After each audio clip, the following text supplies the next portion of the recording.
Well, the grooming gang row goes on. Today, the Home Secretary got up in the House of Commons and announced that the government will put £5 million into local inquiries with the backing of national government. They've also announced a national audit to be led by Baroness Louise Casey. But what was, I think, really interesting was in response to questions asked by members of Parliament, on 7 occasions, the Home Secretary was asked, will these be statutory inquiries? What do I mean by that?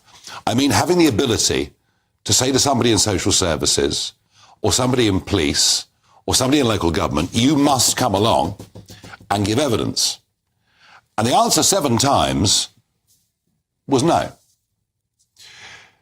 So I'm beginning to think that what the government are really doing is just kicking the can down the road. We know the great British public, who frankly have been horrified to learn that in up to 50 different towns in this country, these mass rapes, gang rapes, have been happening.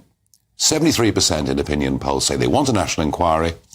The government isn't going to give us one. Now, as you know, I've said if there was to be no inquiry at all, I'd call one.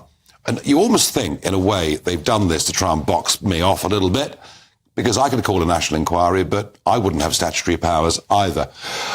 I think this is a classic political fudge. I don't believe myself this will actually solve anything. I hope I'm wrong, but give me your thoughts at home. Is this enough? Farage@gbnews.com or tweet #Farage. I'm joined in the studio by Alex Stafford, former Tory MP for Rother Valley, one of the areas very seriously affected by this problem. Also joined by Jane Stevenson, former Conservative Member of Parliament, and Dr. Krish Kandiah, campaigner and founder of Sanctuary Foundation. Good evening, everybody. Alex, we kind of knew. I mean, Rotherham was the first big town where the scale of abuse was uncovered and where not only was the country shocked, but the world was shocked. You know, I had people in Australia saying to me, my goodness me, what's happening in Rotherham? I mean, it reflected appallingly on the country. And there was a big report into Rotherham. There's been nothing since that report that actually has drilled down as much as to what happened in that town. But we are now learning that in at least 50 other towns, this scale of abuse did take place. What do you make of today's announcement? Well, I think it's too little too late.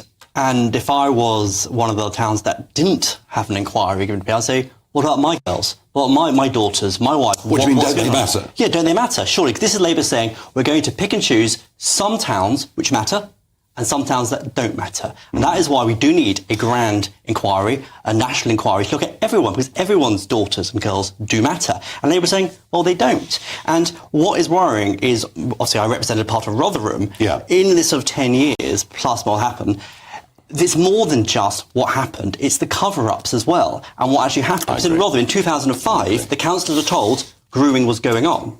When the Times started reporting it, the Rotherham, the Labour-run council said it was Murdoch lies.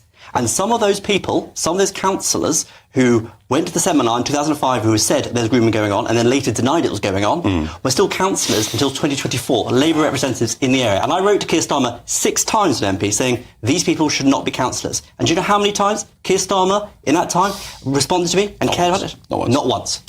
So this is Labour doing nothing. They're clearly not caring for our girls. I mean, one of the reasons I joined the call for a national inquiry and said I'd try and raise the money and find some independent people to run it.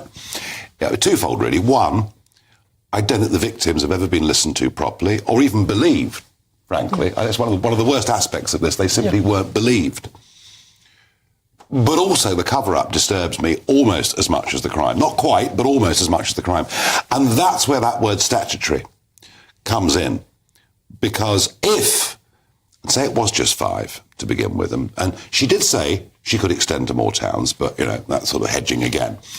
But unless you have statutory powers, the people that need to be brought in and cross-questioned by a good KC won't be, will they? Yeah, and that's exactly right. There's been such a cover-up across the country. It has been a cover-up for decades. The only way to find out what actually happened, get answers, and also stop it happening again. And that's the really important thing. It's not just dealing with the victims, but also stopping future victims, is to truly say, we will come after you, the people who did the crime, but also who covered up and enabled the people who did the crime. And that is so important as well. So down the line, future girls are protected. Future girls are not raped. Because if the people know, we're going to come out for you, we're going to come out to you if you're trying to cover it up, that will save lives and save people being raped. There are thousands of men out there, thousands, who engaged in this, who have never felt the force of the law in any way at all.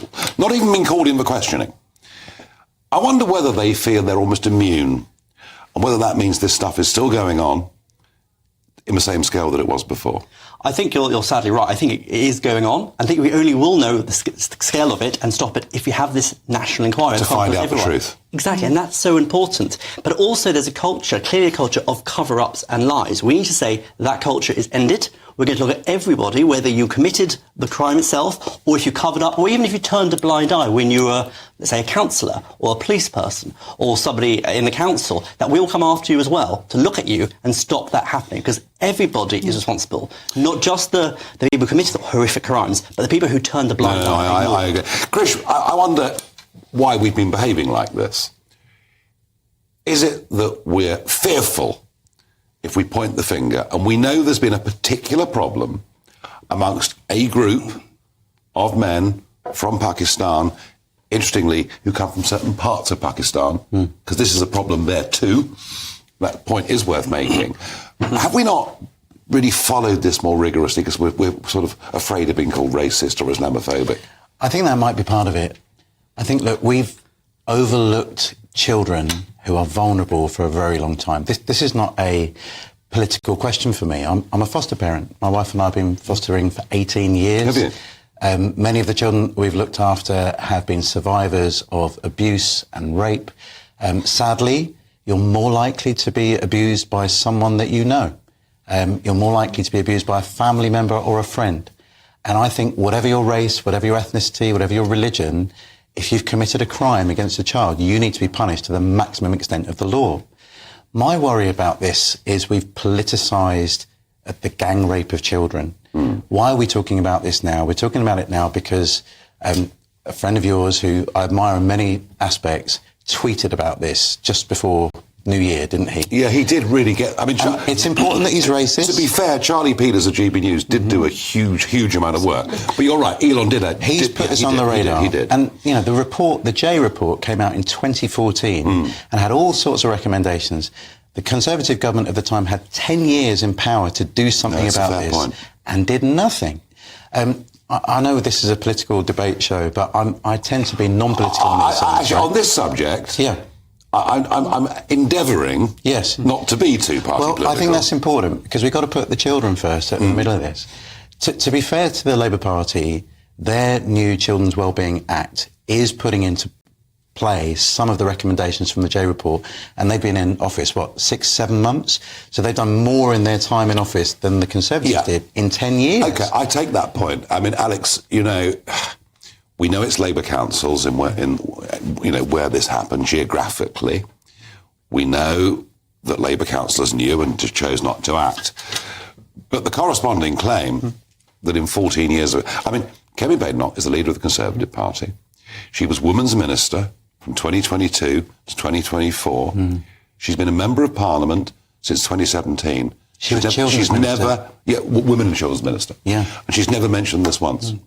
Well, in Rotherham, after the J report, the commissioner brought in, took over the council because the council was not fit for purpose. That was under the Conservatives who initiated it. They initiated the reports, took a look into it. And then more recently, the IISAC, we launched a task force, 550 perpetrators arrested in 1 year. But clearly, we need to go further. And one of the things that's important, I think, we're only now starting to realise is the sheer scale across the country.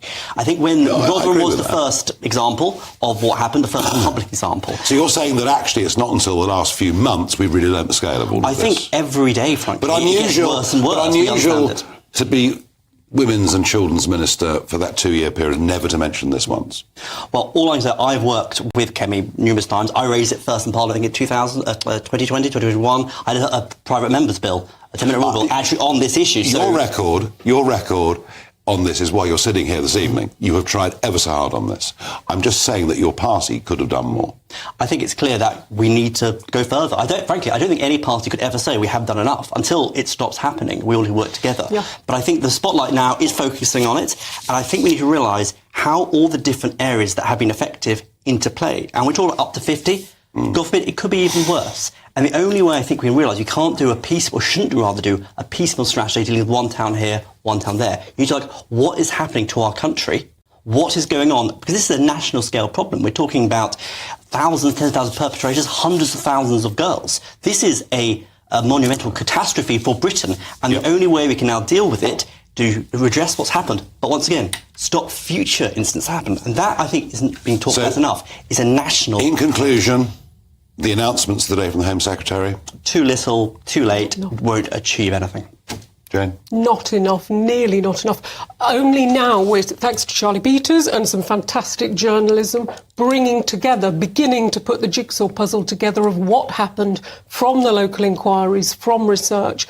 I think all of us who read the sentencing remarks that were widely kind of tweeted... Quite hard to read. I feel ashamed I didn't know that was the sort of level. It was excruciating to read.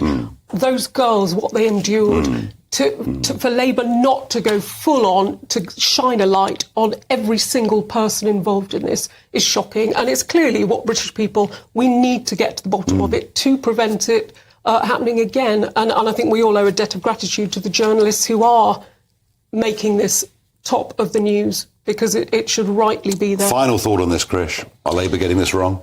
I think everyone's been getting this wrong for a long time, and we've got to put the party politics aside and put the victims... But Labour are in government. It's up to them to make this decision. I want to say that Labour have done more in the time they've got than the Conservatives did before. Do you back the calls for a full national inquiry with statutory powers? I would like to see that happen. OK, thank you. We are agreed on that.